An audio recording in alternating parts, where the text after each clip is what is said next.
Les dernières élections locales ont eu lieu le 30 septembre 2013 au Cameroun et pratiquement quelques années plus tard, le pays se prépare à participer ou alors à vivre de nouvelles échéances électorales locales, des élections municipales, législatives et régionales. L'instruction est du président de la République, Paul Biya, lors de sa communication à ses ministres, membres du gouvernement à la faveur du Conseil des ministres du 16 janvier 2019 dernier au Palais de l'Unité de Yaoundé. Paul Biya passait donc en revue sa feuille de route à ces ministres qui sont désormais conduits par Joseph Djongouté. Et il faut le dire, des élections plutôt attendues par les acteurs du processus électoral au Cameroun, notamment les acteurs politiques, donc les partis politiques et même la société civile.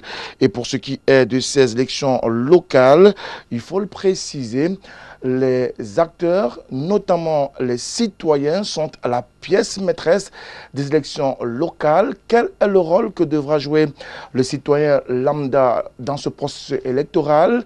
On le rappelle, les inscriptions sur les listes électorales sont définitivement ouvertes depuis le 2 janvier 2019 dernier. Ces élections n'attirent pas de grandes foules sur l'ensemble du pays, mais on observe tout de même que les partis politiques également sont toujours restés muettes pour ce qui est de ces inscriptions. Par contre, une nouveauté, celle de ces élections régionales qui sont annoncées à grand renfort de publicité, même si cela ne semble pas émouvoir les acteurs de la classe politique. Et justement, nous, tout au clair, nous avons fait le choix de nous intéresser à ces problématiques de ces élections locales, 3 au total, qui seront organisées au Cameroun. D'ailleurs, Paul Biya, dans sa feuille de route, a rappelé à ses ministres de tout mettre en œuvre pour préparer de manière significative et digne ces élections législatives, municipales et régionales qui doivent se tenir dans les tout prochains mois. Aussi, d'après certaines informations, les régionales pourraient se tenir avant les municipales et les législatives. Pourquoi? Comment? On pourra comprendre avec nos invités dans le cadre de Tout au clair. Tout au clair, c'est votre talk show du lundi, mardi et mercredi sur la télévision du Monde, 22h30, un débat, un sujet, des invités. Dans quelques instants, la présentation des invités. Mesdames et messieurs, bonsoir, bienvenue. À tout de suite.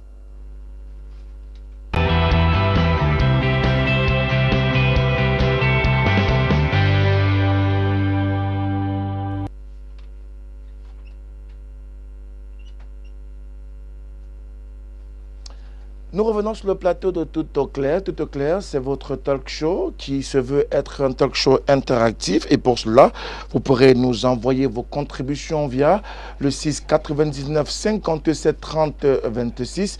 6 99 57 30 26. C'est le code d'accès à ce programme du lundi, mardi et mercredi sur la télévision du Monde. Et pour justement débattre de cette question, de ces élections locales sur cette tribune, 3 invités. Le 4e, malheureusement, a des impondérables liés à sa personne. Il s'est excusé pour cette autre édition de Tout au clair sur la télévision du Monde. Il s'appelle Michel Michaud Moussala.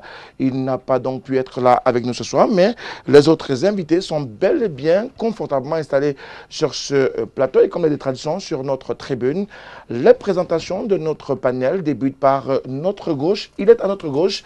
Il est ancien conseiller municipal. On ne sait toujours pas s'il a reçu sa lettre effective de démission du maire de la commune d'arrondissement de la 5e. Mais jusqu'ici, il siégeait dans cette circonscription municipale. Il est homme politique. Abel Elimbilobé, on ne le présentait plus. Abel Elimbilobé, bonsoir. Bonsoir Frédéric. Merci de m'associer à cette importante réflexion de ce soir. Oui, je dois le dire. Je suis libre de tout engagement auprès du conseil municipal. Vous avez démissionné ou pas? Oui, j'ai écrit ma lettre de démission depuis le mois de décembre. Est-ce qu'on vous a répondu? On vient de me répondre et voici la réponse. qui confirme que vous n'êtes plus membre du conseil municipal de la 5e. Voilà, conformément à la réponse date du 28 décembre 18, pardon. 2018. Et si vous voulez, monsieur le maire, j'accuse parfaitement réception de votre correspondance référencée à marge rappelée à l'objet et enregistrée sous tentative faisant suite. Le conseil municipal, par ma voix, prend acte de cette démission conformément aux dispositions de l'article 51, etc., fixant les règles. Merci beaucoup, Abel Limbelobert. Ce qui confirme que vous n'êtes plus membre du conseil municipal de la commune d'arrondissement. Jusqu'à la réception de cette lettre, j'étais toujours membre. D'accord. Donc ceux qui étaient pressés de me voir partir n'ont qu'à s'en prendre à eux-mêmes. Merci Abel Limbelobert pour ces premiers propos en face de vous. Deux, une dame, un monsieur, pour essayer de faire dans la question genre dans le cadre de ce programme tout au clair de ce soir. Et nous allons commencer par juste notre droite. Elle est membre du Parlement de la République, du moins de la Chambre basse, députée RDP Sédhiou-Voré Centre, très rémunéante, députée de cette circonscription. Honorable Marlise Doualabel est avec nous ce soir. Honorable, bonsoir. Bonsoir. Remuante, ça veut dire quoi? Ça bouge beaucoup de ce côté. Ah d'accord. Positivement ou négativement? Positivement. Ah, je vous remercie. Je suis ravie d'être sur ce plateau avec ces éminentes personnalités et j'espère que nous allons passer un bon moment et que vos téléspectateurs ne vont pas être déçus de nous avoir écoutés. Nos téléspectateurs attendent toute la vérité, rien que la vérité de vos bouches, bien évidemment à travers vos réflexions. On n'est pas dans un tribunal, on est sur une arène où seule la vérité de vos réflexions sera retenue par l'ensemble de nos téléspectateurs du Cameroun et du monde entier, puisque nous sommes sur le bouquet Canal 7, position 305. L'autre invité sur ce plateau est également un grand nom de la politique au Cameroun. Il est vice-président national de l'UDC. On ne le présente plus, Cyril Sambaka, c'est son nom. Cyril, bonsoir. Bonsoir Moutomé, bonsoir à tous les téléspectateurs, bonsoir aux panélistes. Je suis très content d'être là pour parler de décentralisation. C'est un sujet qui vous tient particulièrement à cœur. Oui, je pense que c'est un sujet qui me tient particulièrement à cœur et je pense qu'on va passer une belle soirée. Merci à vous, messieurs et dames, d'avoir accepté d'être là ce soir. On ouvre le panel avec Cyril Sambaka. C'est un sujet qui lui tient particulièrement à cœur.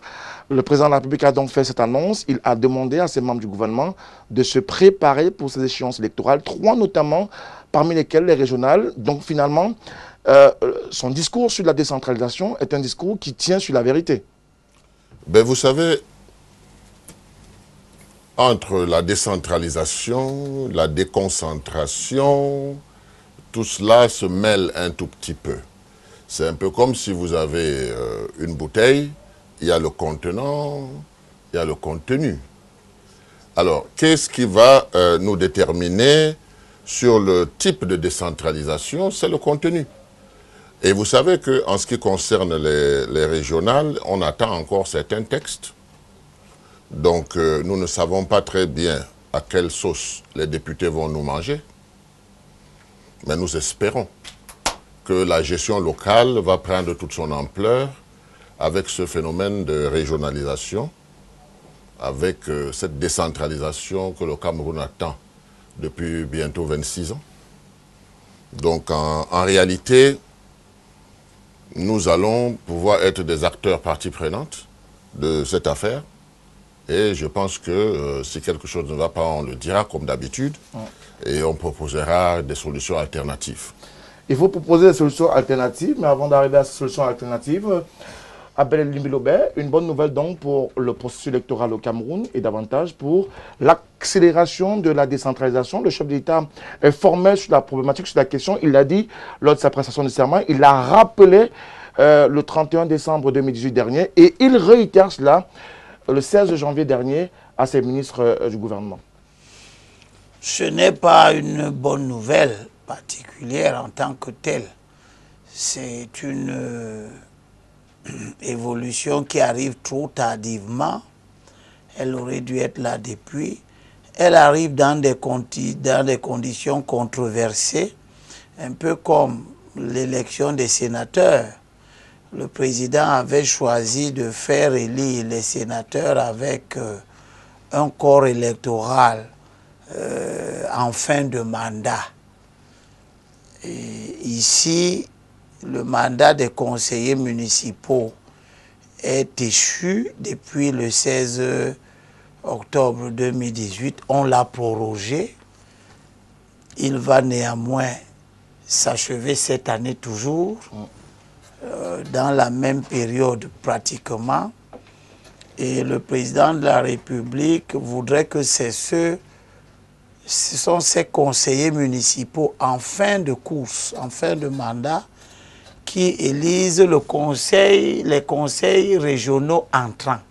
On n'est pas encore là, mais de toute façon, on va en parler tout au long de C'est l'émission. pour cela que je dis que pour moi, et pour ceux qui sont de mon école, ce n'est pas tout à fait la bonne chose. On aurait souhaité que le président laisse qu'on organise d'abord les élections municipales et que les conseillers municipaux nouvellement élus mettent aussi en place les nouveaux conseils régionaux. Mais le président, la Constitution lui donne le pouvoir de faire les choix politiques qui lui conviennent. Même si ces choix politiques ne conviennent pas à l'intérêt général. Les choses sont ainsi faites, nous allons y aller. Je termine sur cette question en disant simplement que les élections régionales n'ont pas un grand intérêt pour l'opposition, puisqu'elles vont se tenir avec les conseillers municipaux actuels. Et dans les circonstances actuelles, il y a 50 départements où le RDPC est majoritaire. Il y a 3 départements. On va rentrer dans le fond de cette question. Disons que laissez juste que je termine. Non, vous voulez mettre la charrue avant les bœufs, ça risque de compliquer le débat. Ah, vos bœufs sont en retard. Bon. Et je veux simplement terminer en disant que nous savons, et moi je sais pour avoir étudié tout ça dans les détails, que dans 50 départements, le RDPC va remporter les élections des délégués de département. Vous savez que le conseil régional a deux types de membres. Je voudrais pas qu'on avance un peu trop vite. Vous voulez mettre justement donc la charrue avant les bœufs. Donc c'est pour dire que ça n'a pas d'intérêt pour l'opposition. Et un point de vue que voilà, forcément ça consolide tout Cyril Sambaka ne va pas avantages du RDPC. C'est un certain point de vue que certainement Cyril Sambaka ne va pas partager tout à l'heure, mais on n'en est pas encore là. Honorable Marlise Douala-Bel, Abel Lumbilo pense que de toutes les façons, la décentralisation, elle arrive, mais elle arrive tardivement et que c'est un peu de la rebelote pour le chef de l'État. Oui, mais moi je pense qu'il ne faut pas qu'on reste dans la posture d'anciens combattants qui racontent toujours la guerre de 1914 ou bien celle de 1918. Voilà. On a dépassé ces étapes-là. La société civile, les partis politiques de l'opposition ont contribué et ont permis à notre pays d'avancer dans sa vie démocratique. Aujourd'hui, la question c'est, est-ce que c'est important que les régions soient là? Moi, je dis oui.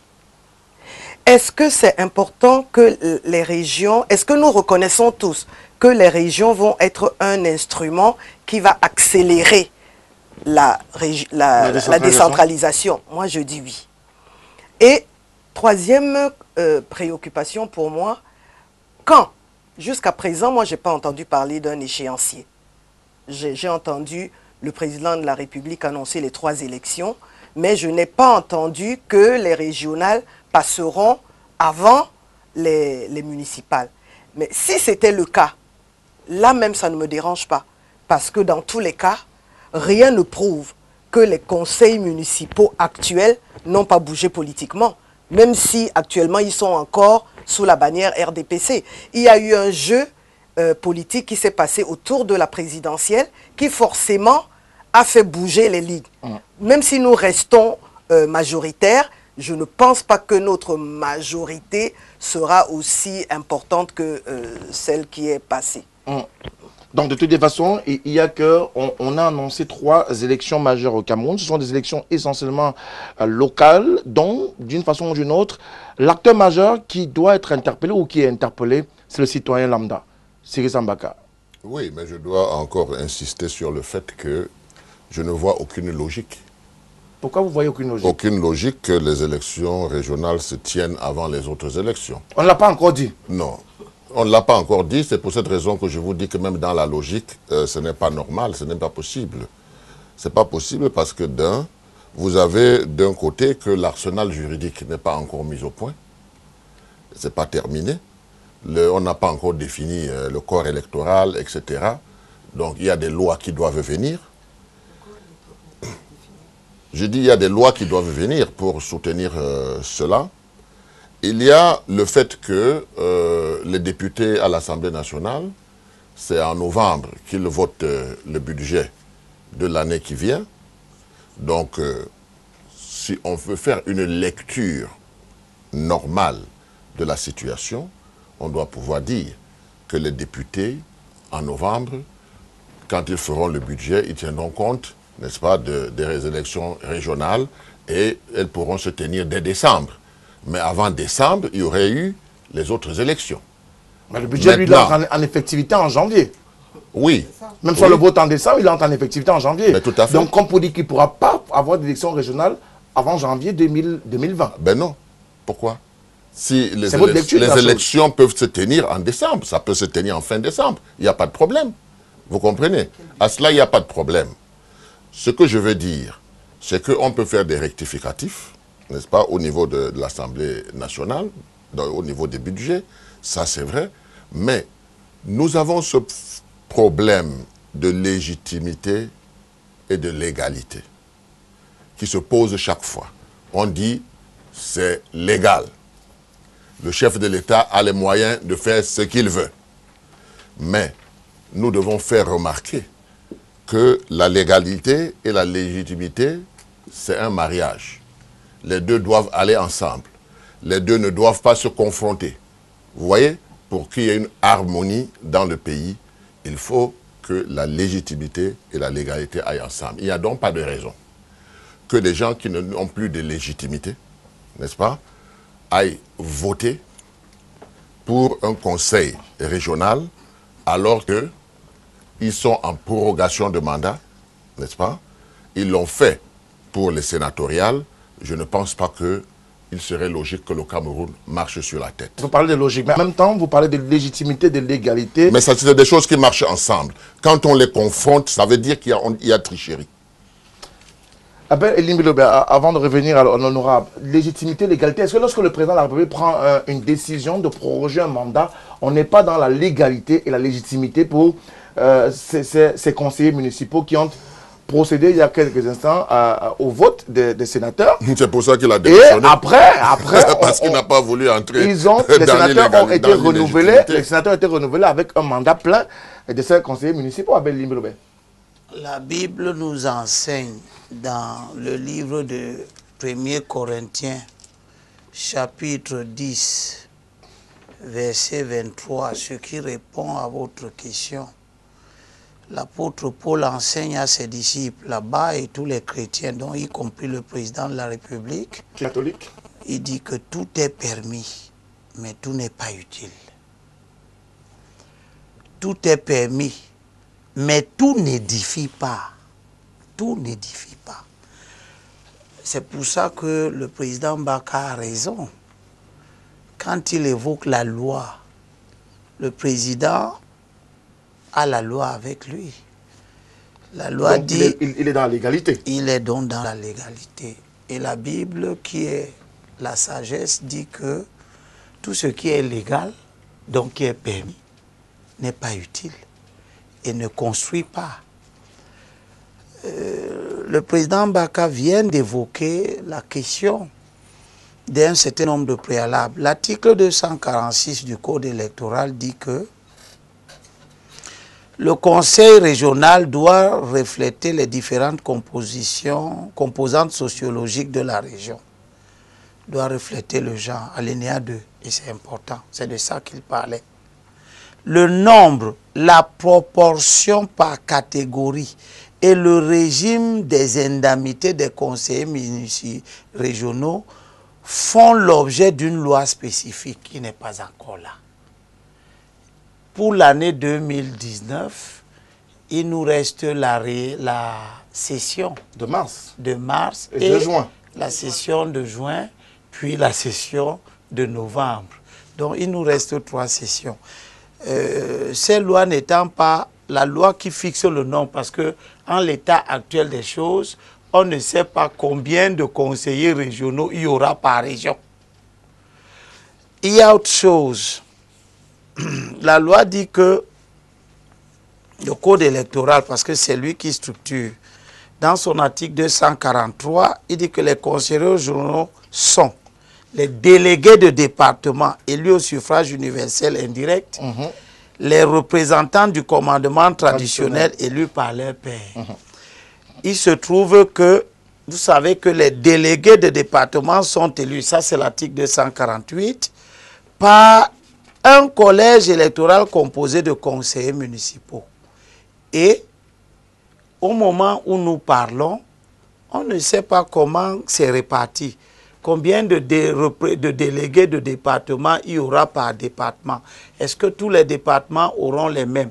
Donc, tout ce qui suppute sur l'élection des conseillers régionaux laisse penser que dans les jours à venir, c'est-à-dire à la session de mars ou de juin ou de novembre, les textes et réglementaires et la loi vont être mis en œuvre. Qu'est-ce que cela veut dire? Cela veut dire que, conformément à l'esprit de l'intervention du président Baka, les lois vont être prises à la veille de cette élection. Ce qui est inédit. Il n'y aura jamais eu aucune autre élection dont les lois organiques, c'est-à-dire les lois qui organisent cette élection de façon efficiente. Parce que le code électoral, lui, il est là. Il a dit des choses depuis 2012. Mais on ne sait pas comment, on ne sait pas si, comment ça va se passer. On ne sait pas si les délégués des départements vont être forcément investis par les partis politiques. Le code électoral ne le dit pas. Et je suis de ceux qui pensent que quand vous lisez la loi fixant les règles applicables aux conseils régionaux, parce qu'il y a deux. Il y a la loi fixant les règles applicables aux communes et les conseils régionaux. Voilà.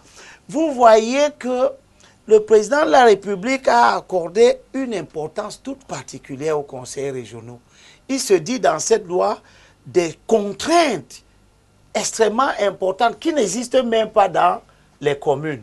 Ce qui donne l'impression qu'on a pris particulièrement au sérieux les conseils régionaux. Vu comme cela alors, je suis de ceux qui pensent qu'il ne serait pas tout à fait bien, au regard des manquements que la décentralisation a connus au niveau des communes, que l'on revienne encore dans les conseils municipaux, dans les conseils régionaux, vouloir que seuls les partis politiques investissent les délégués des départements. Parce que vous savez que l'autre part, ce sont les représentants du commandement traditionnel qui sont élus par les chefs traditionnels. Non, il ne faut pas dire comme ça, il y a risque d'avoir confusion. L'article 248 est clair. Composé de chefs traditionnels de premier, deuxième et troisième degré autochtones. Merci beaucoup Abel Limbilobert. Alors on va passer la parole à l'honorable Marlise Edouala. Les chefs traditionnels de troisième degré qui pilulent la Bépanda, qui sont partout, hein, qui pensent qu'ils seront, électeurs. Merci Abel Limbilobert sur la précision. De toutes les façons, Abel. Et c'est une fleur pour Marlise. Hein. C'est une fleur parce que je suis de ceux qui pensent que oui, effectivement, la fonction de chef traditionnel, notamment celle de troisième degré, ceux de troisième degré, a été tellement galvaudée qu'il fallait qu'on précise. Merci pour la précision, Abel Limbilobert. Seuls les chefs traditionnels autochtones devront élire. Merci beaucoup, Abel Limbilobert. Alors, Marlise Douala-Bel, il y a un son de cloche pratiquement qui se rejoint sur la question de la légalité et de la légitimité autour davantage de ces conseils régionaux qui doivent être mis en place. Mais on voudrait comprendre pourquoi aujourd'hui, depuis l'annonce faite par le chef de l'État, on semble avoir occulté qu'il y a 3 élections à préparer, notamment les législatives, les municipales, mais aussi les régionales. C'est davantage les régionales qui suscitent beaucoup d'intérêt et beaucoup de débats autour de la question. Oui, je voudrais commencer par la citation biblique. Quand mon cher frère Elim Bilobe dit que ce n'est pas tout ce qui est permis qui est utile. Ce n'est pas tout ce qui est autorisé qui édifie. Il a raison, mais tout dépend de l'environnement, tout dépend de la cible. Ce qui édifie à Douala n'édifie pas forcément à Garoua. Ce qui édifie en France n'édifie pas forcément en Allemagne. Donc, et on rentre donc là sur une appréciation importante de ce qui peut être considéré comme légitime. Le légal est objectif. Il se rapporte à la loi. Que dit la loi? La loi dit ceci. C'est clair pour tout le monde. La légitimité, c'est une perception que les uns et les autres, en fonction certainement de leurs intérêts, vont avoir. Donc, je ne mets pas ces deux concepts au même niveau. Dans le même panier. Pour moi, ce qui est d'abord important, c'est le questionnement sur la légalité. Est-ce que c'est légal? Oui, c'est légal. Est-ce que les conseillers municipaux actuels sont des conseillers municipaux? Est-ce qu'il y a des actes qu'ils n'appliquent plus parce qu'ils ont été juste prorogés? Non, il reste des conseillers municipaux pleins avec toute la légitimité, toute la légalité et de mon point de vue, la légitimité qui est la leur. Ok? Donc, moi, je pense que ce qui nous met d'accord, nous tous les trois, c'est qu'il y a des préalables qui doivent être clarifiés avant qu'on arrive à l'élection. Qu'elle précède l'élection municipale ou pas, il y a des pans de choses qu'il va falloir clarifier par des lois afin que nul n'en ignore et que tout se passe selon les règles de l'art dans notre pays. Je suis d'accord avec eux sur ce point-là. Mais est-ce que, oui ou non, nous avons besoin de ces conseillers, de ces régions? Oui. Et il faut donc qu'on se mette tous au travail pour que ça arrive le plus tôt possible et de la meilleure manière possible. Et je pense que ça nous comment dirais-je? Ça nous cristallise la tension au jour d'aujourd'hui? Au jour d'aujourd'hui, moi je pense que ce que craint l'opposition ne se justifie pas. Parce que, à supposer... Qu'est-ce que craint l'opposition? L'opposition craindrait, je mets le temps qui convient, craindrait sûrement que la majorité généralement qualifiée d'obèse du RDPC n'ait un impact sur les régions. Voilà ce qu'ils craignent. Mais c'est de bonne guerre pour le RDPC aussi? Non, mais je dis, c'est ça qu'ils craignent. Vous m'avez demandé que craint l'opposition. Je vous dis ce que craint l'opposition. Maintenant, à supposer que ce soit donc une ruse. Moi, je pense que la ruse n'irait pas très loin. Je vais vous dire pourquoi. Parce que si on fait les régionales aujourd'hui, après les différentes lois qui sont attendues, après le mois de mars ou le mois de juin, si même on va jusqu'au mois de septembre ou novembre. Bon, encore que ce que notre frère essayait de dire tantôt pour le budget n'est pas valable, dans la mesure où si le budget n'existe pas maintenant, même s'il est voté en novembre, en décembre, on ne pourra toujours rien faire. Donc dans tous les cas, si le président de la République a pris sur lui de déclarer qu'il y aura trois élections, ça veut dire que les conditions seront réunies pour qu'on puisse faire 3 élections de manière respectable et dans un calendrier assez suivi. Suivi et financé, parce que ça a quand même une incidence financière assez importante et il faut trouver les moyens pour financer des élections. Mais le président de la République ne peut pas le dire si il n'y a pas pensé ou si son équipe n'y a pas pensé. Donc pour moi, je pense qu'ils n'ont pas à avoir peur. Parce que si aujourd'hui le RDPC passait donc, et parce que je crois que on passera parce qu'on est déjà sur le terrain, mais tout de suite, au lendemain des régionales, il y aura les municipales. Et qu'est-ce qui arriverait donc si eux, ils croient qu'ils sont très forts? Ça veut dire qu'au lendemain des régionales, ils vont rafler toutes les mairies et on se retrouvera dans un cas de figure où le RDPC aura peut-être les régions, mais toutes les mairies seront détenues par l'opposition. Donc, l'un dans l'autre, moi je pense que tout ce que les partis politiques devraient faire, c'est chacun se mettre au travail pour mériter la confiance des Camerounais le moment venu et quel que soit le calendrier qui nous sera proposé. Libre, vous attendez d'abord que Cyril Sambaka puisse dire un mot sur la question qui arrive et concerne essentiellement les partis politiques qui ont ou semblent avoir occulté l'annonce qui a été faite par le président de la République. On ne sent pas un certain engouement des partis politiques autour de cette déclaration ou de cette annonce faite des élections municipales, législatives et surtout de ces régionales qui, d'une façon ou d'une autre, sont inédites au Cameroun. On les attendait. Elles semblent arriver dans les tout prochains jours. Oui, les élections régionales sont inédites au Cameroun, mais les municipales et les législatives, c'est le train-train quotidien. Donc vous n'en faites pas cas. Vous laissez ça pour le RDPC. Tous les partis savent qu'ils doivent se préparer, n'est-ce pas, pour ces échéances. Mais ce que je voulais dire, c'est que je ne peux pas me rappeler de la citation de Limbe Lobé, mais il faut que les choses soient bien faites, n'est-ce pas? Est-ce que vous vous imaginez un pays où chaque fois il faudra avoir un conseil régional, n'est-ce pas, qui ne reflète pas le desiderata des populations? Parce que les populations vont voter le conseil régional avant les municipales. Ça veut dire que, d'un côté, vous choisissez avec les anciens conseillers, les conseillers régionaux. Qu'est-ce que vous appelez anciens conseillers? Mais c'est ceux qui sont sortants. Ils sont conseillers ou pas? Écoutez. Être sortant, c'est pas être sorti. Écoutez. Quand on vous élit conseiller municipal, n'est-ce pas, vous avez un mandat de 5 ans. D'accord? Le conseiller régional a un mandat de 5 ans. 5 ans aussi. Et le conseil régional reflète les élections qu'il y a eu au niveau du conseil municipal pour avoir ces délégués qui vont aller dans le conseil régional. Vous voyez? Donc, il n'y a plus cette continuité où il y a fracture. Parce que, qu'est-ce que ça veut dire en d'autres termes? Ça veut dire que vous votez des conseillers régionaux avec des conseillers sortants, municipaux sortants. Et puis, tout de suite après, vous avez le conseil municipal qui se tient, du moins, qui est élu. Et vous vous rendez compte qu'il n'y a rien qui reflète le conseil régional qui a été élu avant.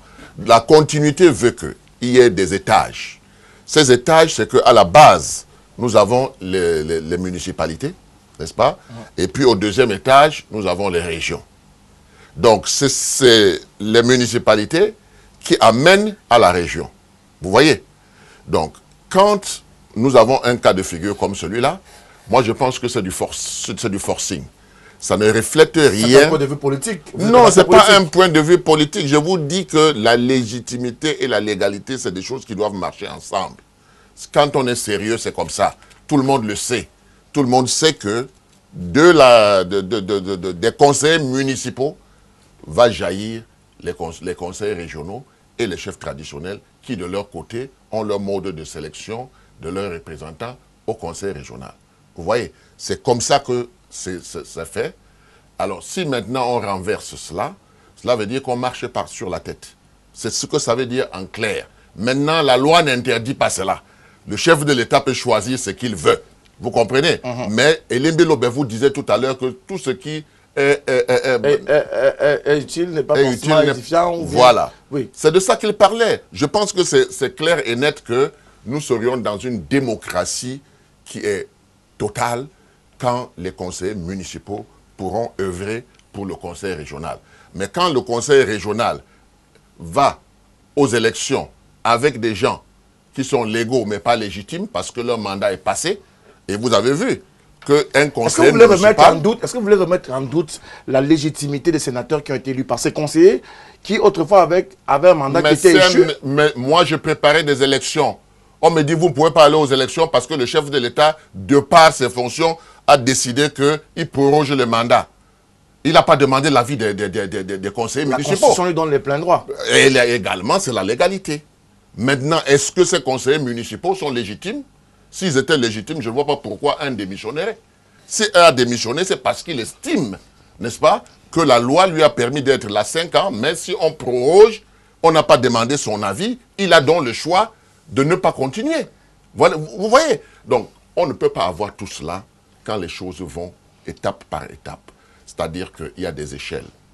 Nous avons les conseils municipaux et nous avons les conseils régionaux. L'un est au-dessus de l'autre. Et l'autre, celui qui est au-dessus, est fait par celui qui est en dessous. Alors cela nécessite donc, dans une logique que tout le monde peut comprendre, sauf si on ne veut pas comprendre, que le conseil municipal se tient et ensuite le conseil régional. Merci à vous, Cyril Sambaka. On arrive à Bel Elim Bilobé, mais pour véritablement aller voir ce que prévoit la loi autour de ce conseil électoral qui aujourd'hui semble, ou alors ce conseil régional qui aujourd'hui semble être l'élément majeur qui va même porter au devant ou continuer à propulser, accélérer la décentralisation sur le terrain. Une décentralisation que vous attendez depuis 26 ans pratiquement et qui tarde véritablement à prendre corps sur le terrain et peut-être qui pourra apporter une solution à la crise anglophone dans le nord-ouest et le sud-ouest. Non, elle n'apportera pas de solution, mais je vais vous dire sincèrement, je pense qu'on a bien fait de ne pas aller très vite dans les régions.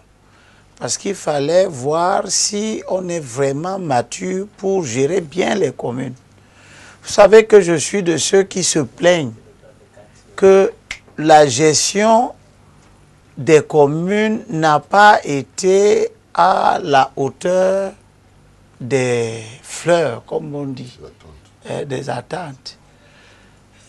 On s'est rendu compte que ce soit le parti au pouvoir qui est riche en ressources humaines, que ce soit les partis d'opposition, on nous a donné, à nous, partis politiques, la responsabilité d'investir les candidats pour qu'ils aillent gérer ces questions qui sont essentielles pour nos vies. L'école, la santé, la culture, le sport, l'économie locale. Et qu'est-ce qu'on a observé? On a observé que ce soit le parti au pouvoir, que ce soit les partis d'opposition, ils se sont amusés avec ces choses. Ils ont investi des gens qui n'étaient pas à la hauteur. C'est pour ça que je dis, si on était allé au régional plus tôt, certainement, la désillusion aurait été plus grande. Maintenant qu'on a vu que ni le parti au pouvoir, ni les partis d'opposition n'ont su mettre dans les communes les hommes qualifiés pour gérer des choses qui sont aussi importantes, maintenant qu'on va mettre les régions, faisons beaucoup plus attention qu'avant. Mais quand j'ai fini de dire cela, je suis vraiment fier d'avoir démissionné pour ne pas accompagner des choses qui ne sont pas justes. Ah ben, c'est votre choix de démissionner? Oui, mais j'explique seulement, n'insistez pas. Je suis fier d'avoir quitté pour ne pas être un conseiller municipal en fin de mandat qui est chargé de mettre en place une nouvelle institution. Alors que la même loi... C'est historique, vous avez participé à la mise en place des sénateurs. Mais vous avez vu comment nous nous sommes battus pour que les élections municipales aient d'abord lieu en 2013. Puis, quand elles auront eu lieu, que les nouveaux conseillers mettent en place les nouveaux sénateurs. Le chef de l'État pouvait le faire, il en avait le pouvoir. Il pouvait aussi faire l'inverse, il a choisi de faire l'inverse. Quand je vous lis la citation de la Bible, je ne lis pas tout. Écoutez donc ce qui suit. Ce qui suit, la Bible nous dit que tout est permis, mais tout n'est pas utile. Ça, on l'a déjà entendu, Abel.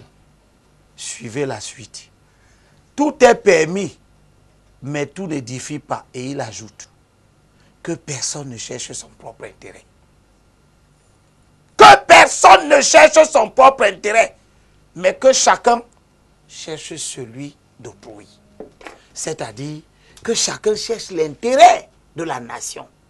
La question c'est, est-ce que c'est bon pour la nation que ce soit des conseillers municipaux sortants qui élisent une institution entrante, alors qu'on a la possibilité de faire d'abord renouveler le corps électoral qui va élire le conseil régional entrant.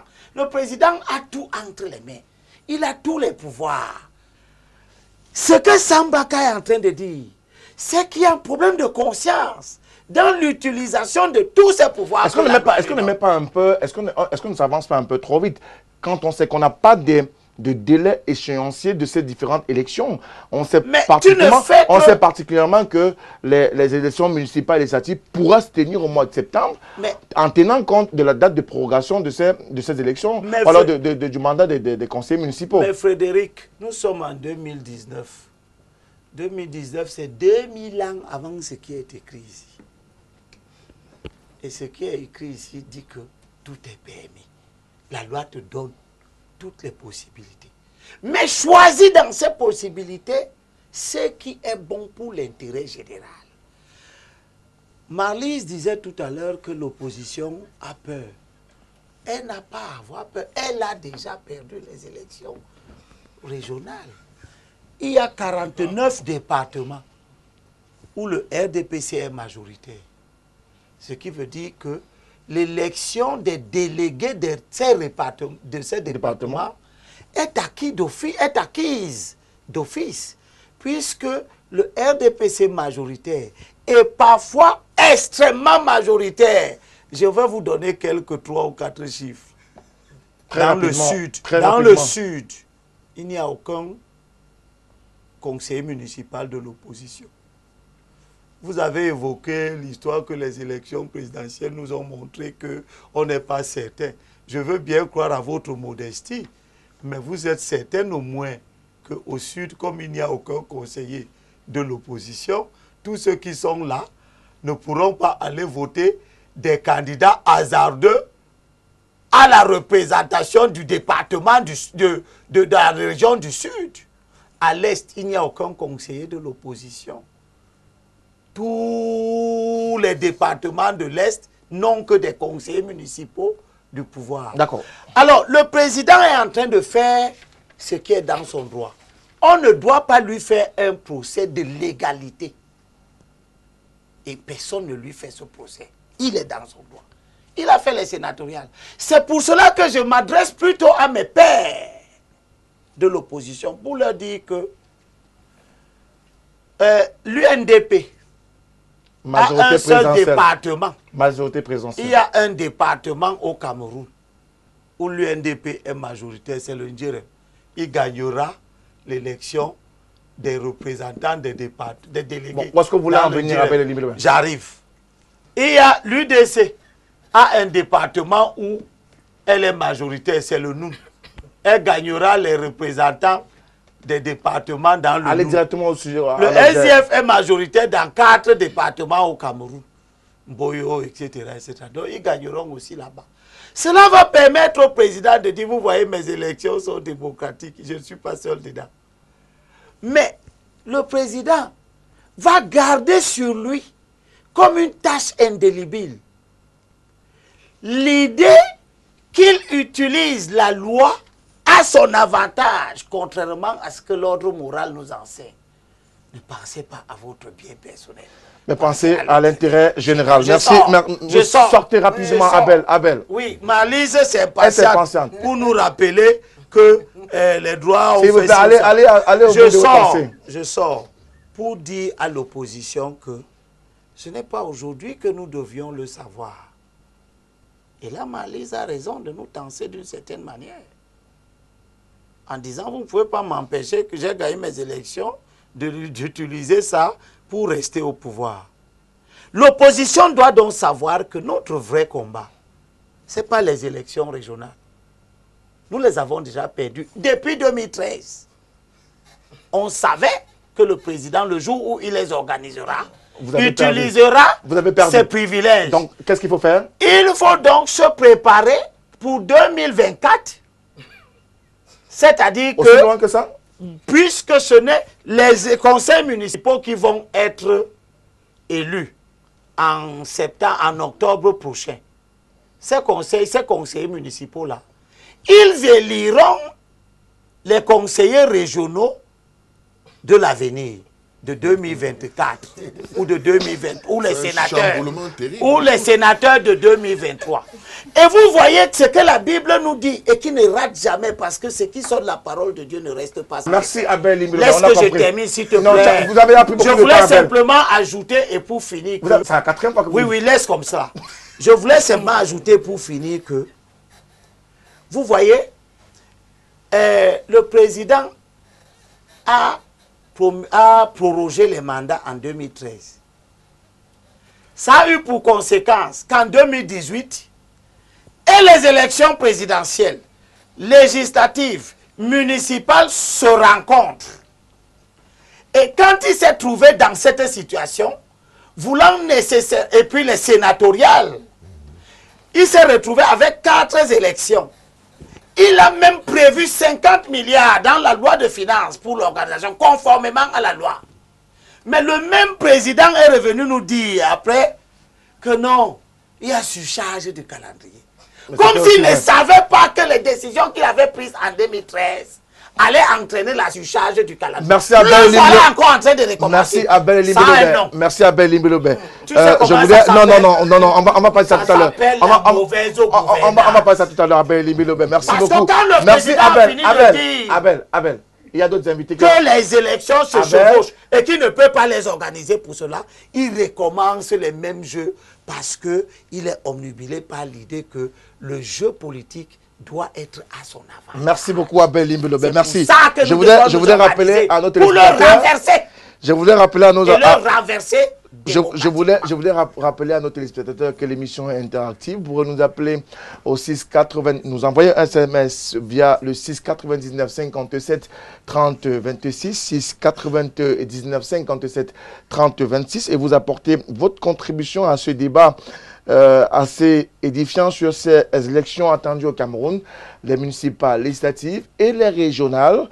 Même si Abel Limbilobé semble dire que le président a tout fait pour que son parti politique remporte du moins ses scrutins et notamment garde la main pour ce qui est des régionales. Un point de vue que ne partagera pas certainement l'honorable Marlise Doualabel qui, de toutes les façons, doit pouvoir, et d'ailleurs l'ensemble de la classe politique, les observateurs le disent, hein, que la session du mois de mars notamment sera une session importante parce qu'il y a des tractations qui sont en train d'être menées pour que vous, députés, vous puissiez prendre des décisions importantes et afin que ces élections régionales puissent se tenir dans les délais raisonnables, peut-être avant les municipales législatives, peut-être après ces municipales législatives.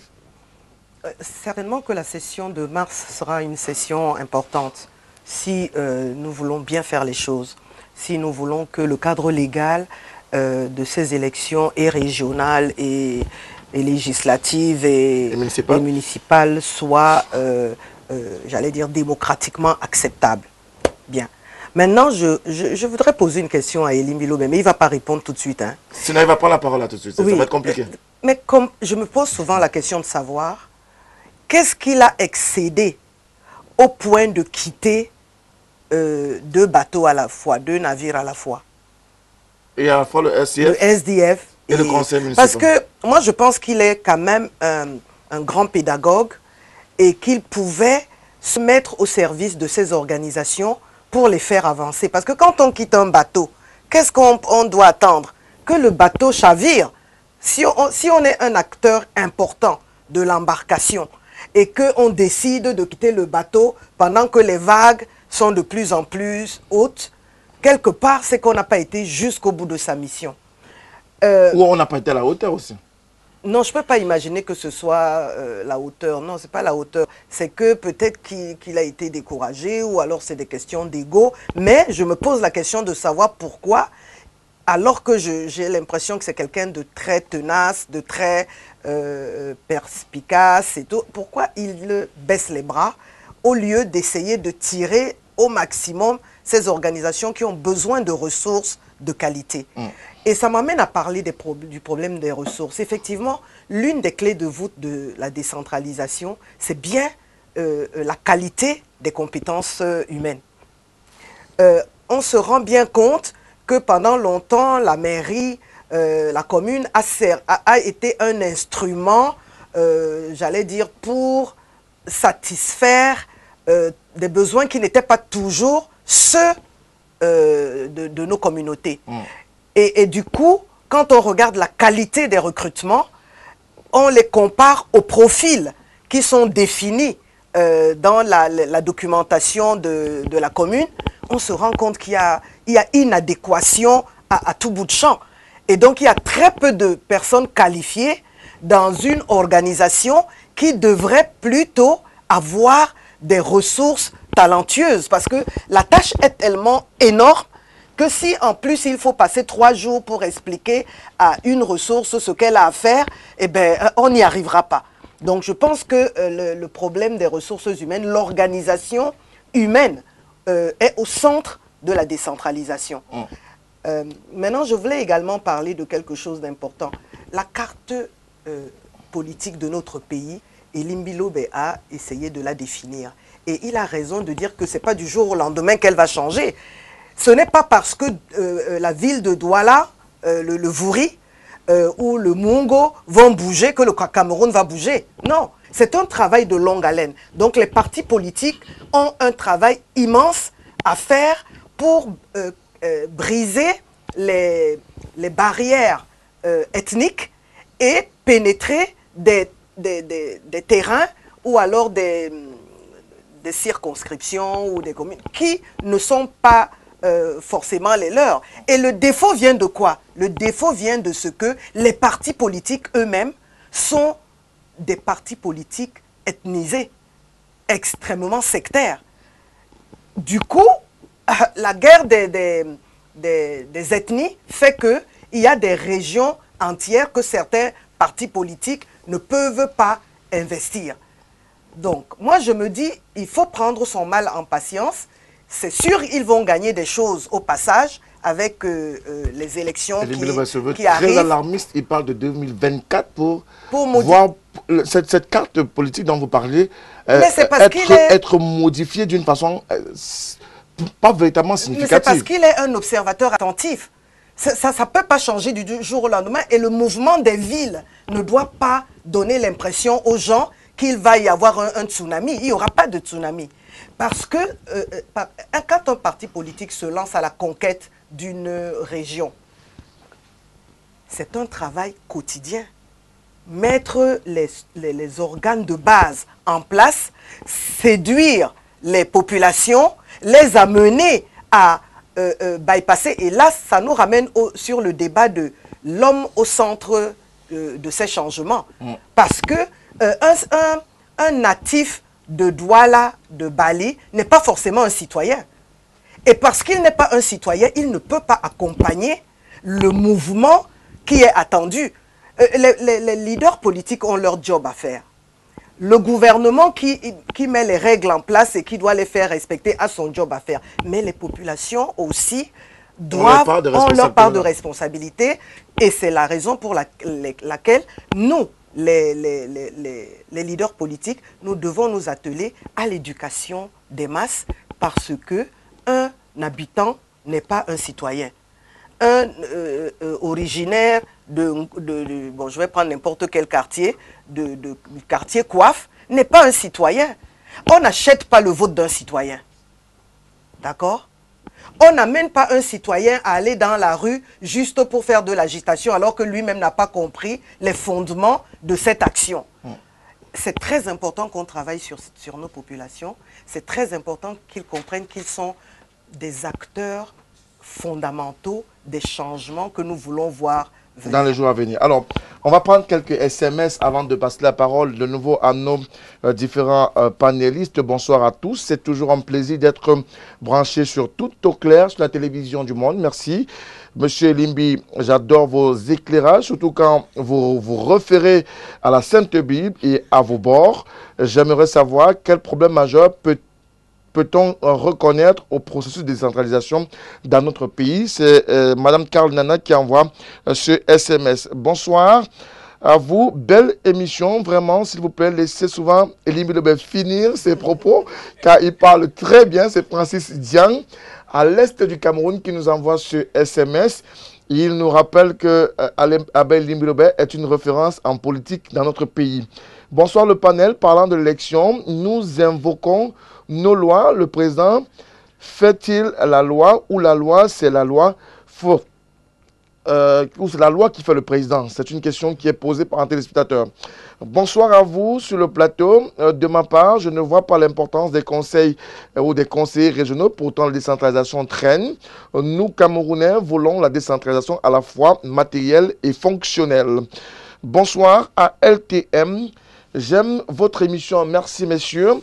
Ce débat est profond. Je pense que ce désordre provient de la convocation du corps ou collège électoral qui n'a pas encore été fait. Pourquoi ne pas mettre dans la Constitution une loi qui fixera les dates de toutes les élections dans notre pays afin qu'on n'ait plus à faire à ces prorogations de mandat?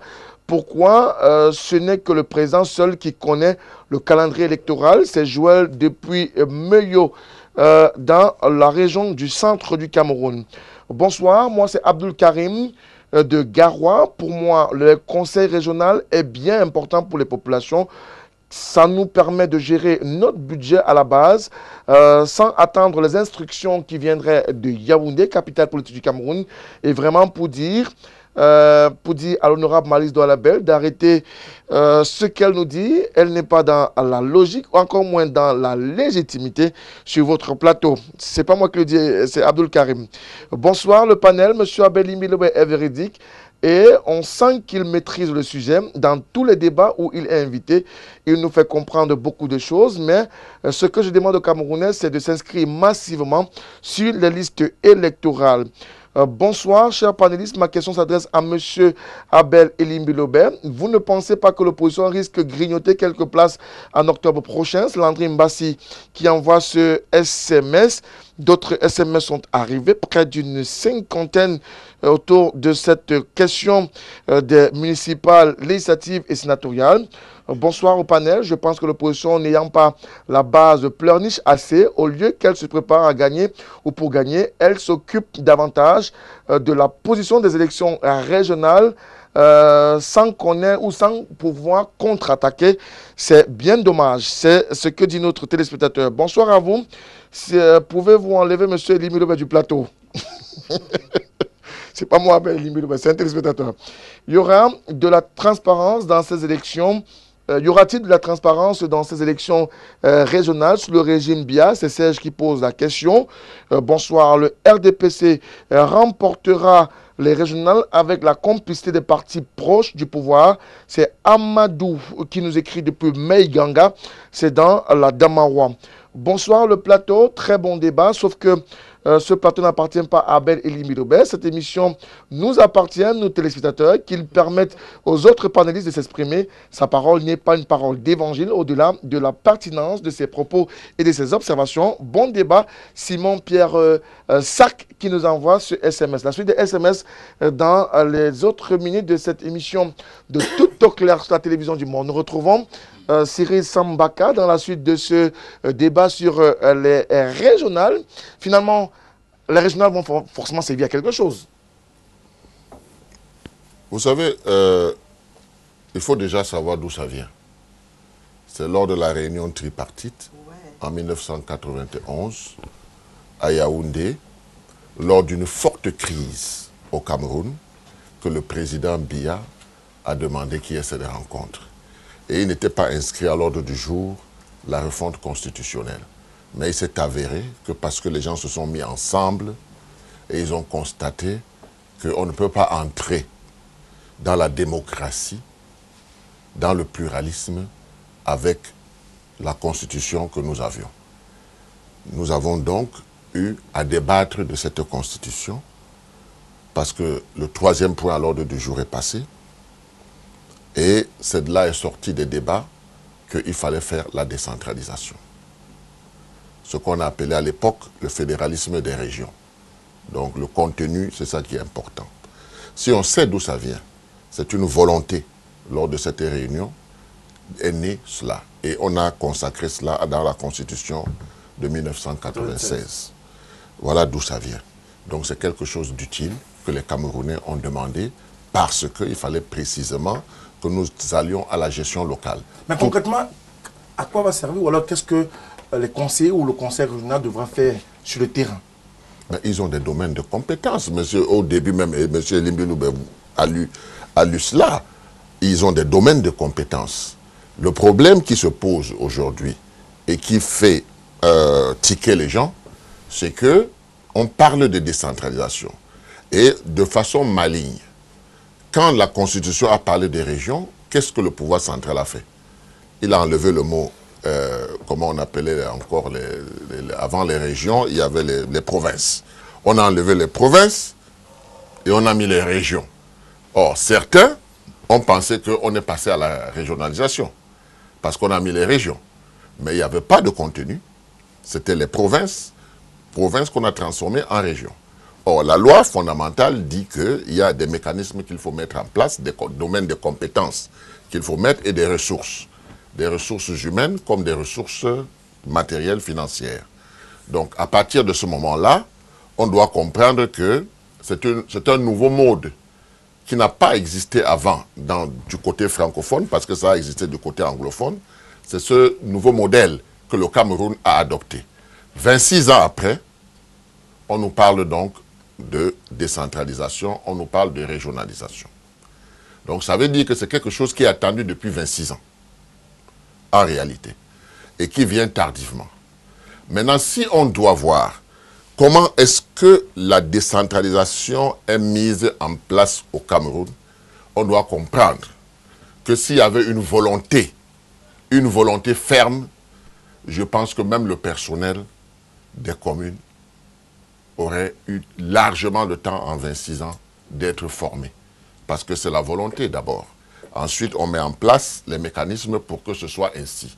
Personne ne voudrait que des communes du Cameroun soient des communes où vraiment on n'est pas capable de faire quelque chose. Vous comprenez?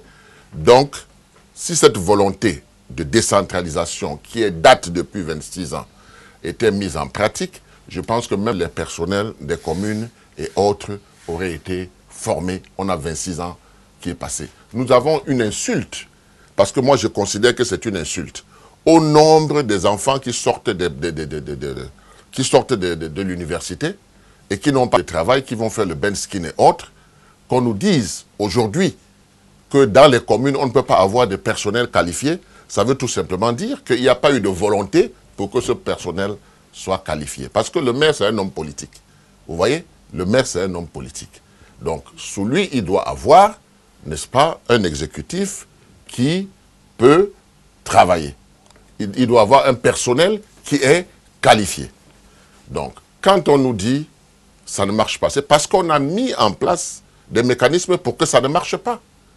Vous voyez? Maintenant, si vous remontez plus haut... Qui a mis les mécanismes en bas pour que ça le marche pouvoir pas? central. Mais vous êtes des acteurs de terrain. Je vous dis le pouvoir central. Maintenant, si vous remontez plus haut, on doit féliciter nos ministres parce qu'ils travaillent très bien. Ils ont de bons résultats. Pour qu'on s'en prenne aux maires? Non, il faut qu'on soit sérieux. Le Cameroun a un problème. Ce problème est général.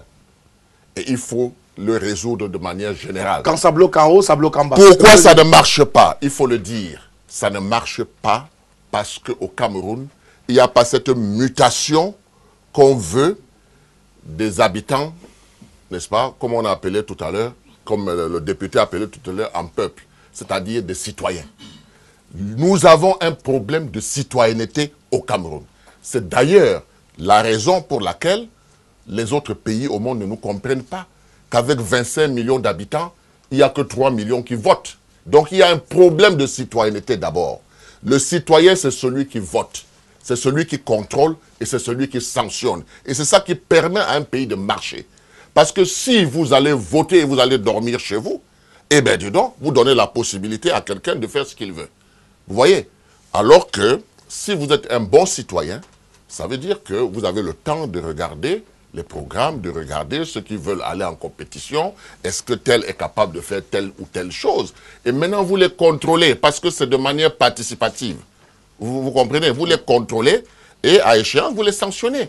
C'est comme ça que ça doit se passer. Donc nous avons ce problème de citoyenneté. Il faut le résoudre. Nous n'avons pas le droit d'aller aux élections avec 3 millions de personnes. C'est-à-dire que le Cameroun a un problème au niveau de ses citoyens, mais au niveau des acteurs politiques aussi. Mais ça ne peut pas, l'un ne peut pas marcher sans l'autre. Parce que les citoyens concourent au suffrage universel, n'est-ce pas? Ils posent leur programme, ils posent leurs hommes, les femmes qui vont compétir, mais ceux qui votent, ce n'est pas les militants, c'est les citoyens. Donc si nous n'avons pas cette citoyenneté retrouvée, cette citoyenneté, c'est pour cette raison que je vous disais la dernière fois que vous m'avez reçu ici, que nous devons aller vers un nouveau contrat social. Parce que celui que nous avons aujourd'hui ne répond pas aux normes de la démocratie, ne répond pas aux normes de la participation, comme le veut la démocratie, comme le veut la gestion locale. Merci à vous, Cyril Sambaka.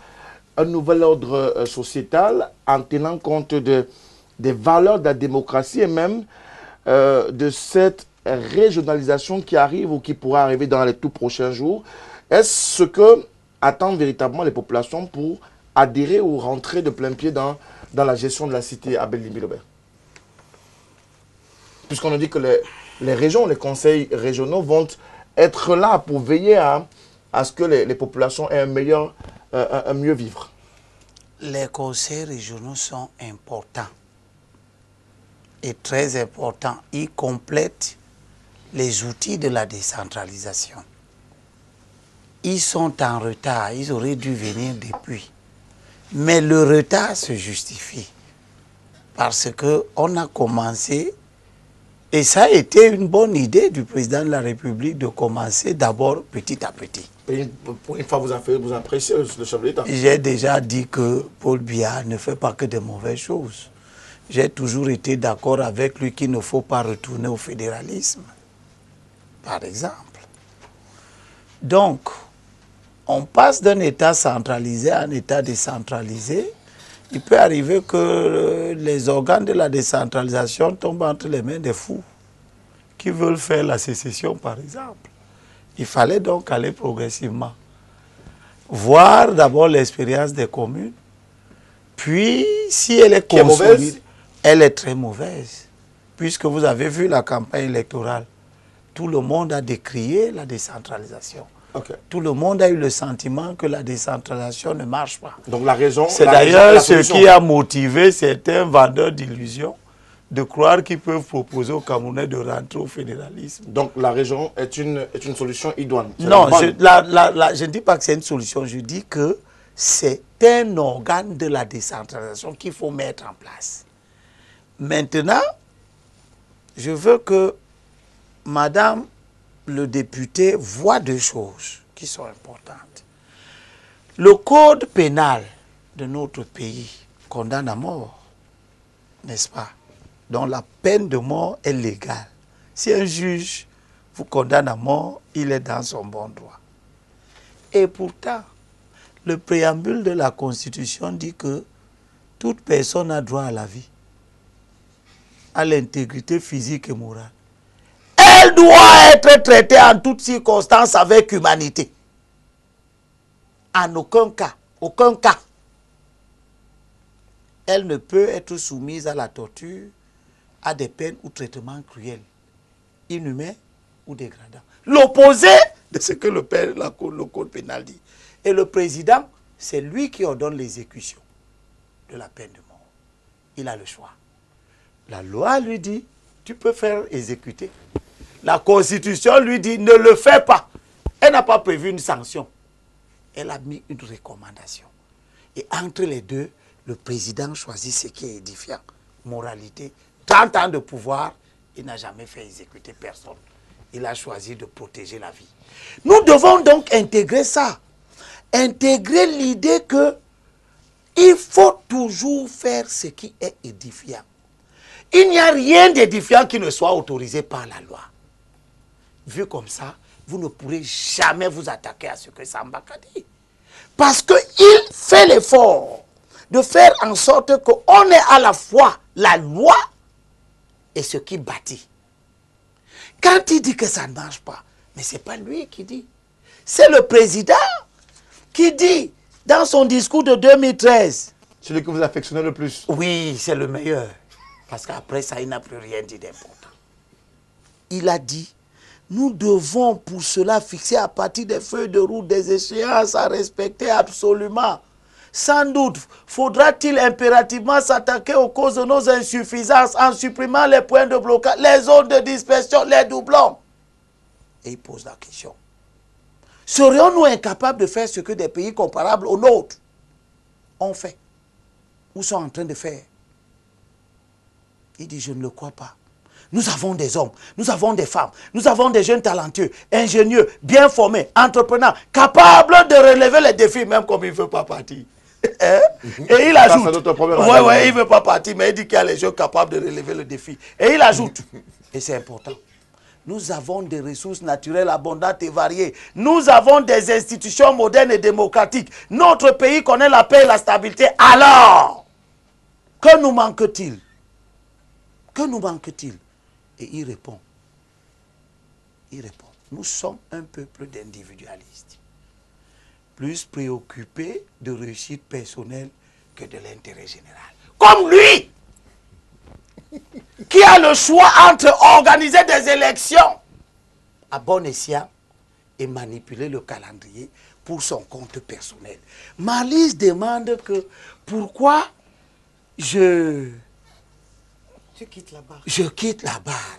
C'était pas à l'ordre du jour, Abel. C'est ça qui est non, la question. Non, c'est pas à l'ordre du jour. On n'est pas obligé de répondre à cette question, Abel. Non, c'est important parce que ça permet que Abel, les gens comprennent ma ligne politique. Non, on n'est pas obligé de répondre à cette question. Si tu m'empêches de répondre, c'est que tu as voulu que la question de Marlys, qui est d'une pertinence inouïe, non, ça c'est de votre point de vue. C'est en quelques secondes. La question est sur et je reviens maintenant, je finis avec les régionales. Marlys a posé cette question. Et je lui dis, j'appartiens à l'école de ceux qui pensent qu'il faut pratiquer ce qu'on prêche. Les Saintes Écritures nous apprennent que je vous exhorte, et c'est Paul qui parle aux chrétiens. Mais pas Marlys. Je vous exhorte, frères, à prendre garde à ceux qui causent des divisions et des scandales, au préjudice de l'enseignement que vous avez reçu. Et Paul ordonne, éloignez-vous d'eux. Point.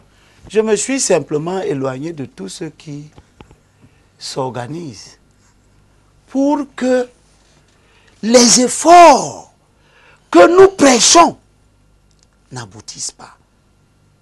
C'est pour ça que je dis, en conformité avec ce que M. Mbaka disait tout à l'heure, et même vous l'avez dit, à juste titre, les choses sont cuites.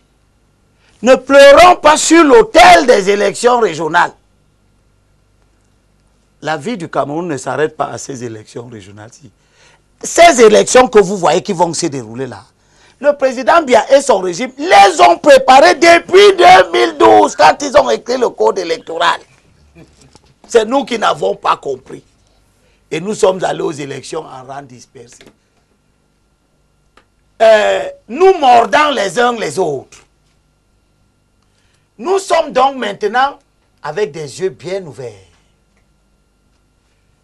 Si nous ne nous organisons pas pour avoir la majorité à l'Assemblée nationale, à l'effet de préparer un nouveau code électoral qui permet au pays à partir de 2023, 2024, 2025, d'avoir une vie politique normale, ça ne sera plus Paul Biya le responsable. Ça sera nous-mêmes. Merci Abel Limbelobe, c'est bon. Pour n'avoir pas intégré l'idée que la stratégie est l'élément essentiel en politique. Merci Abel, merci Abel Limbelobe. Les téléspectateurs envoient les messages pour dire qu'on vous enlève du plateau si vous continuez à conserver la parole. Alors, on a ce SMS qui nous vient de l'étranger parce qu'il porte l'indicatif 240. Bonsoir à vous sur le plateau. Moi, c'est Désiré. Et Limbelobe, soyez un peu plus poli, vous conservez trop la parole, c'est le profil d'un dictateur né. Et vous critiquez le pouvoir, pourtant vous faites exactement ce que le pouvoir fait au quotidien, signe que vous êtes un acteur né de la dictature. C'est son point de vue. Je me limite à là. Marlys Doualabel. Quand je suis silencieux, il Abel, me voit. Abel. Il me voit seulement quand je parle. Bon, merci. Vous avez repris la parole alors qu'on est en train de vous donner un SMS de téléspectateur qui nous écrit de l'étranger. Merci à vous de continuer à nous regarder de l'étranger. Je rappelle, la télévision du monde est sur la position 305 sur le bouquet Canal 7. Et vous pourrez donc avoir notre débat tous les soirs, 21h, 22h30 sur la télévision du monde, lundi, mardi et mercredi dans le cadre de Tout au clair. Alors, avec vous, Tout au clair, est-ce que Sans vouloir vous tirer des verres du nez, est-ce que vous avez les secrets de ce qui va se dire à la session parlementaire qui arrive? Non, non, pas du tout. Je pense On que n'a encore rien dit là-dessus? c'est défini au moment de la conférence des présidents. Évidemment, le sommet stratégique prépare des choses et on ne le saura que une fois rendu à Yaoundé. Donc je ne suis vraiment pas dans le secret des dieux.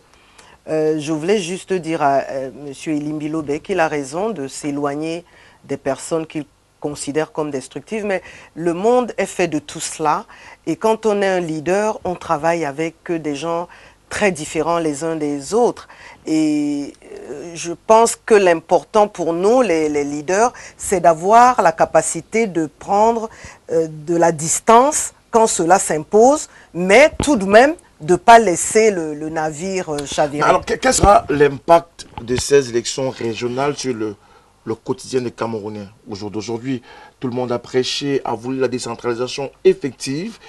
Est-ce que la régionalisation qui va se manifester dans les mois à venir sera l'aboutissement de ce processus de la décentralisation? Ça sera le commencement de l'aboutissement. Parce que, comme disait Elimbi Lobé, c'est forcément progressif. On ne peut pas passer d'un système centralisé à un système décentralisé en un coup de baguette magique. Il y a eu un processus qui a commencé avec les communes et qui va se poursuivre. Avec les régions, ça va être le début de l'aboutissement parce que le transfert des compétences sera quasiment total. Et l'autonomie sera plus importante. L'autre jour, j'ai participé à l'installation d'un chef de bloc dans un des quartiers de notre ville ici. Et quand j'ai eu à m'entretenir avec les jeunes qui ont été cooptés, parce que c'est vraiment discrétionnaire, c'est le chef du village qui désigne ou choisit, etc. Et il a fait le choix de mettre beaucoup de jeunes. En tout cas, c'était très équilibré. Et je disais à ces jeunes, écoutez, vous venez, ça a l'air de rien, mais vous venez de mettre le pied sur quelque chose de très important. Parce que la gestion participative locale va être le nœud gordien de cette histoire.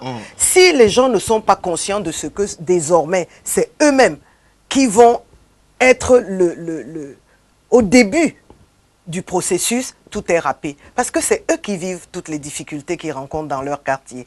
C'est eux qui vivent les problèmes fonciers de leur quartier. C'est eux qui vivent le fait qu'il n'y ait pas d'infrastructures viables, qu'il n'y ait pas d'eau, etc. S'ils ont les moyens d'impacter dans la résolution de ces problèmes, c'est que c'est tout bénef, c'est qu'on a gagné. Et je leur disais donc de prendre cela très au sérieux parce qu'ils sont devenus des acteurs qui ont été adoubés ce jour-là par le chef et acceptés par la communauté de Bessenguer. Eh bien, c'est important que dès maintenant qu'ils commencent à montrer à ces populations qu'ils sont là pour ces populations et qu'ils sont des relais importants pour adresser les problèmes qui sont les leurs et pour participer à la résolution des problèmes. Voilà. Alors, on va prendre quelques SMS. Il nous reste pratiquement 7 minutes, si je m'en crois, à la réalisation. C'est quelques SMS pour le dernier tour de table. Messieurs et dames sur ce plateau, bonsoir à vous. Merci à monsieur Abel Limbilobé et Cyril Sambaka pour ces nombreuses explications. Alors, j'aimerais savoir si l'on s'inscrit. Oui, le processus électoral est, ou alors le processus d'inscription sur les listes électorales est ouvert depuis le 2 janvier 2019 dernier. Donc, il faut simplement vous rendre dans un centre d'inscription de votre circonscription et puis vous pourrez vous inscrire. Alors, honorable, est-ce que c'est la loi qui fait c'est la loi qui fait la loi ou alors c'est le président qui fait la loi? On va pas revenir sur cette question. Alors, Elimbi Lobé est-il devenu pasteur? Au Cameroun, la politique ne se mélange pas avec la religion. C'est Junior de Tchong qui envoie ce SMS. Demandez à M. Abel Elimbi Lobé de cesser de jouer trouble. S'il veut faire la politique, alors qu'il rejoigne un parti politique. Dans le cas contraire, on n'a pas franchement d'intérêt à l'écouter. C'est maître... non, pardon, c'est quelqu'un qui dit qu'il faudrait peut-être faire comme maître Momo qui a choisi finalement son camp. Alors, cet téléspectateur qui revient en nous disant j'aimerais que l'honorable nous dire ce qu'elle fait durant son mandat de député qui va s'achever, ou alors qui s'est achevé l'année dernière. On ne va pas rentrer dans le bilan du député. Si vous voulez, elle fera un compte rendu parlementaire dans les prochains jours. Bonsoir le panel. Je pense que si le code électoral n'est pas révisé, le RDPC va toujours tout gagner. Les Camerounais sont champions sur les plateaux de télévision pour les débats, mais ils ne passent jamais à l'action. Que les gens comme Elie Bilobé nous excusent. Vraiment, que les Camerounais ne nous fatiguent plus avec les débats sur les plateaux de télévision. Il faut réagir comme le font les Gilets jaunes en France. Au Cameroun, tout le monde est professeur, docteur, expert, analyste. En fin de compte, rien n'avance que Abel Elimbolobé Ali aille donner des cours dans les universités du Cameroun ou du monde. Bonsoir le panel. M. Sambaka fait une analyse pertinente, mais le problème de citoyenneté va venir de qui lorsque personne ne veut s'inscrire sur la liste électorale? Les Camerounais ne savent pas ce que c'est qu'une élection sur les 25 millions de Camerounais. Comment peut-on avoir moins de 5 millions en âge de voter? Inscrivez-vous pour éviter les marches inutiles, comme celle qui est annoncée par l'honorable député du SDF Nietzsche pour proclamer, ou alors après la proclamation des résultats, pour éviter les regrets et conclure que si je savais, c'est M. Renaud qui nous écrit ce SMS depuis Limbe, dans la région du sud-ouest du Cameroun. L'opposition camerounaise est neutralisée et ne peut pas gagner une élection stratégique. Les essentialistes partis sont soi-disant de l'opposition sont transférés du SDF, qu'un moment a été le seul parti à même de challenger le RDPC. Mais à cause des égos, ce parti a été déconstruit par les intérêts individuels. Et Limbilobé en est un acteur, car qui démissionne sans raison est un traître. André de Logbessou qui envoie ce SMS. Le fédéralisme n'est pas une proposition folle, mais l'une des procédures de gouvernance aussi très efficaces. Abel Elie-Bilobé, c'est en 2023 que vous créerez ou intégrez un parti politique. Aujourd'hui, vous vous battez pour qui? Le même André qui revient. Si vous pouvez l'appeler par ce numéro de téléphone, on ne pourra pas prendre votre appel. Bonsoir, de panel. Laissez Abel Elie-Bilobé Sambaka nous édifier, car ce qu'ils nous disent est pertinent, très pertinent et vrai. Si nos dirigeants lisaient un peu la Bible, comme le fait Abel Elie-Bilobé, il devrait avoir la crainte de Dieu. C'est M. Ebonge Christian qui nous envoie ce SMS. On a encore près de 120 SMS qui nous sont parvenus. Nous ne pourrons malheureusement pas lire tous ces SMS qui sont arrivés à notre contrôle, puisque la réalisation fait savoir que le temps imparti à ce programme est arrivé à son terme. Donc on va faire un dernier tour de table sur la question de ces régionales, de ces municipales et ces législatives qui arrivent à grande enjambée. Siri Sambaka. Ah bon, c'est pas moi qui conclue. Non. Ah, encore là. Parce que moi, je ne sais pas pourquoi, est-ce que quand je suis sur un plateau, je ne conclue jamais. Vous voulez conclure? Non, c'est pas un problème. C'est pas un problème. Je sais qui va conclure, c'est Marlis. Marlis va conclure. Mais ce que je voulais dire, n'est-ce pas, c'est que les Camerounais aiment bien être édifiés, comprendre ce qui se passe dans leur pays, et nous sommes là sur les plateaux de télévision pour essayer de donner quelques explications. Mais ce qui est le plus important, c'est que ceux qui s'intéressent à leur pays, qui aiment leur pays, doivent faire un petit effort individuel, n'est-ce pas, de tout faire pour que 2 personnes, 3 personnes puissent s'inscrire sur les listes électorales. Qu'ils amènent 1, 2, 3 personnes, chacun, nous on le fait au quotidien. Mais il faut que nous soyons de plus en plus nombreux qui aimons notre pays, qui aimons la politique, à mener ceux qui sont à la maison, qui ne pensent pas s'inscrire sur les listes électorales, s'inscrire. Et de faire comprendre aux gens que quand on parle des élections locales, ça n'a rien à voir avec Yaoundé. C'est la gestion locale. Il faut d'abord commencer par édifier. C'est le citoyen qui vote, qui contrôle, qui sanctionne. Donc le maire ne pourra pas faire demain ce qu'il veut s'il a avec lui des populations qui savent où ils vont. Donc il faut d'abord s'inscrire sur les listes électorales. Il ne faut pas que ce soit chacun qui se lève. Il faut que des gens amènent les autres à s'inscrire. Merci. Je crois que c'est très important. Abel Elie-Bilobé, en 1 minute chrono en main. Je veux dire à ceux qui s'offusquent que je leur donne de temps en temps quelques éléments de la sagesse divine. je ne peux pas m'empêcher de vous dire que je pouvais prendre les livres de Confucius, de Pascal ou n'importe qui. J'ai choisi la Bible tout simplement parce qu'elle vous est proche. Elle est dans vos maisons, vous êtes des chrétiens. Je peux également prendre le Coran. Mais je rappelle que le roi Salomon dit dans le livre de Proverbes, chapitre 14, verset 34, que la justice est ce qui élève une nation. Ce qui est juste. C'est ça qui permet au pays d'émerger. Mais le péché est la honte des peuples. Ça veut dire que